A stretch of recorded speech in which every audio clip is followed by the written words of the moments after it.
Rev up your engines!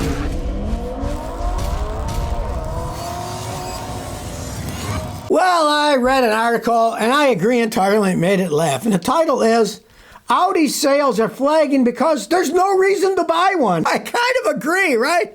It's like they're kind of in no man's land. You know, Mercedes, BMW, known for luxury and riding. Other car makers are made for cheaper cars that run forever. But what do the Audis have anymore? I mean, I'm a mechanic, and I know they fall apart. They break down. They cost a fortune to maintain, a fortune to repair. They have their own prerogative software. So mechanics who work on them have to have years of experience with that goofy system that Volkswagen uses, because Volkswagen owns Audi, right? As the guy says in the article, I can't help but laugh.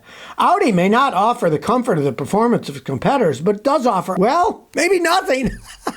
An expensive car that really doesn't do much of anything. As he says, Audi doesn't give buyers a reason to get into the brand and buy it. Now, originally, a few years back, they wowed people with their technology, right? Oh, look, we got all these screens and all this. Look at the technology we have. Oh, we have these special four-wheel drive systems that have vector. People don't even know what that means, right?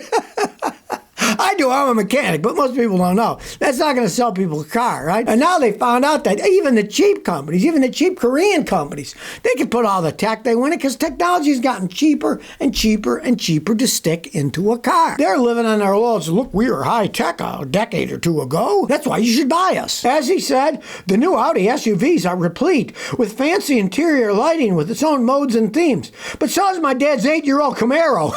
And yeah, he's got it. And they're not that good cars. Anyways, Volkswagen's in deep doo-doo. They're shutting factories down in Germany, laying workers off for the first time in 80-something years. They are in trouble. And in this case, hey, they got so many brands. Do you really need so many brands? Audi, right? Volkswagen, Porsche. They own so many brands that, hey, they're kind of competing against themselves. And Audi's kind of left in the lurch. And I see it. People aren't buying them like they used to. The rich people that used to, I have an Audi. Now it's like, yeah, Audi, who cares about Audi? They're not in fad anymore. We don't care about them. And then the guy comes to his conclusion and says, well, maybe they'll win out with style. They made stylish vehicles, right? But, hey, let's face the fact today, go out there and look at the cars. They all look the freaking same. When I was driving down the road the other day, there was a Mercedes SUV, a Kia SUV, a Chevy SUV, and they all looked almost exactly the same. Style schmile. Well, here's an interesting one for you. I'm not normally a Hyundai fan, but Hyundai says they're going back to physical buttons on their dash because American buyers don't like touchscreens. And isn't that the truth? Geez, it takes a Korean company to figure out Americans don't like touchscreens. You're driving down the road, you got this touchscreen, you're taking corners, your hand's sliding around, you're paying your attention to the stupid touchscreen instead of driving down the road. I'm sure it's caused numerous accidents over time. You have ingrained memory in a car that has switches and buttons, right? You want to turn the headlights on a regular car. Left stalk usually, click it. Cruise control. Got a little button on your steering wheel, cruise control, set it.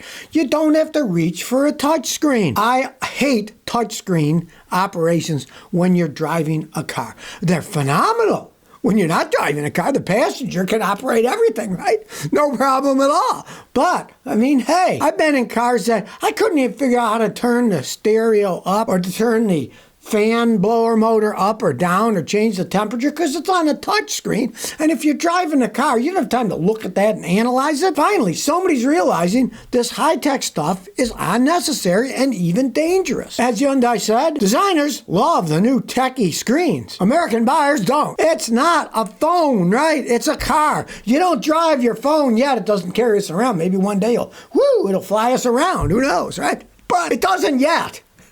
And putting all that tech on a screen in your car is just plain stupid. Designers like it because it's clean, uncluttered. Hey, you want to drive a car, you want it to be like a regular car. That's why when I did a review of the Volvo electric car, I said, yeah, I would have bought it if it was an electric car because I don't like electric cars. But unlike the Tesla, it was a plain car. It had a gear shift, park neutral drive, regular. It was crystal too. It was cool looking. Regular turn signal stalks, buttons you'd push to turn the AC up and down. That's what people want. A regular dash with a speedometer. Not you're looking at something that looks like wood paneling in a suburban cellar, right? And then you got to look at the screen to do everything, and in front of you there's nothing. No, there's a speedometer in front of you, the temperature gauge in front of you. You don't want to change things that people are used to, especially when it comes to driving vehicles where it's dangerous. Hey, if you're sitting on your couch, fine, la-di-da, play with your phone all you want. The couch isn't moving anywhere. You might not think it's true, but this is. A Virginia toll road gave an RV driving dad a $569 bill for saving 20 minutes driving in a fancy lane. It was a toll road, and he went. He said, oh, save time, right? Well, a Virginia father recently took a toll road that said you could save 20 minutes when he looked at his phone. Save 20 minutes, great. And it ended up costing him $569. It's insanity. They charge extra for big vehicles, blah, blah, blah, blah, blah. It was just a camper van, right? He was driving through Virginia, and he found out that the company, I-66 Express Mobility Partners, was an instance of an oversized vehicle using the express lane and being charged the correct toll. Cost him $569.69. How ridiculous. And here's the most disgusting thing of all. Do you know who runs this tollway? A company by the name of Transurban. It's an Australian company. Okay, why on earth is an Australian company running these toll roads in Virginia? It's on the other side of the planet, right? So they're making money. An Australian company. It just amazes me, this crap that the government people allow. Well, they did it better. And I'm sure the Australian company gets a lion's share of the money, too. You know, it's absolutely ridiculous. Now, the problem here is it is a public-private enterprise. Part is paid by taxpayers, part is paid by these companies. Now, what is an Australian company doing building roads in the United States? Build some more in Australia, you know?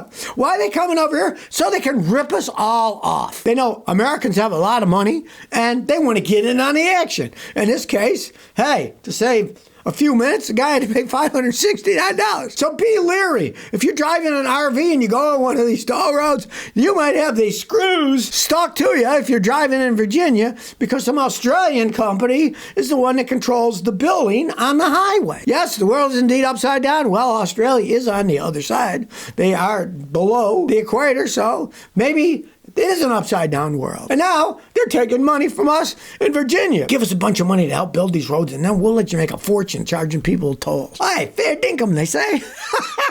Well, if you saw that review I did the other day on that Thermomaster NV300 camera that was supposed to warn you that deer were coming and it's going to tell you and warn you, well, I gave it a horrible review. I gave it an F. Well, here's another review. This one is in automotive section of New Atlas. Joe Salas, he analyzed it, came to the same conclusion as me. He gave it 10% out of 100%. Same thing as with me. They sent him one, and there were no directions in the box. He tried to put the app on his phone, but it was a typical crappy Chinese app. The app wouldn't work, so he couldn't use the app. And then he said he could see the objects 9 times out of 10 before the machine saw them, and that, of course, the artificial intelligence didn't work. Now, it's not like I'm being nasty. I analyze things honestly, right? Sometimes I'm a little sad. I'm like, gee, it was a really great idea. Too bad it didn't work, right? Well, other people agree with me. They tried the same thing. Thank goodness the guy was honest about it, right? Hail to whoever Joe Salas is, the writer, because he did it honestly. He wasn't being paid to lie and say what a great product it was. He analyzed the thing honestly. He came to the same conclusion as me. Hey, yeah, the screen looked great, but hey, let's face the facts. The artificial intelligence doesn't work at all. It doesn't warn you early enough, or it doesn't even warn you at all. Well, it looks like the people at Captain Morgan Rum may have drank a little bit too much of their rum. They now got some hydrogen Nicolas for their DHL system. Instead of buying a battery electric car or battery electric truck like one of those big semis that Elon makes that he can barely sell to anybody, they decided to go to hydrogen fuel cells. You see the picture. They painted Captain Morgan Rum on the side of it, and they have their own hydrogen station to power it up. Well, I guess Captain Morgan's got it pretty simple. Okay, we got the rum in this warehouse, and we're going to take it to these liquor stores or to these distribution centers. And so we know exactly how far we're going to go, and we can use a hydrogen fuel cell truck. Now, the reason they did it, a battle between, as far as they were concerned, diesel, CNG, natural gas, or hydrogen, because these trucks go 350 to 400 miles per day in the Great Lakes region, where, of course, it gets cold in the winter, right? The battery ones can't do that. And they knew right off the bat, we can't get a battery one. It's not going to go far enough. It's cold. It'll go even less further. So they have a system that can go that far. And if they have, at the endpoints, hydrogen stations, it can work perfectly fine. right? Because if they're delivering rum, they're always going to go back to the same place to pick up the rum to deliver it around. So they can always end up where they started from and then charge it up. And then at each one of their big warehouses, they could have a hydrogen station, right, and have that set up for it too. They can have a range of 500 miles. And this isn't fantasy because they're just using the hydrogen to create electricity. They're using batteries they have to recharge and all that crap. Maybe they didn't drink some of their own rum before they made this decision and thought logically, well, it can go pretty far. Let's try this out. We'll see how it works. Will they hold up over time? Will the fuel cells work in a cold climate in the winter around the Great Lakes? Time will tell. So if you never want to miss another one of my new car repair videos, remember to ring that bell.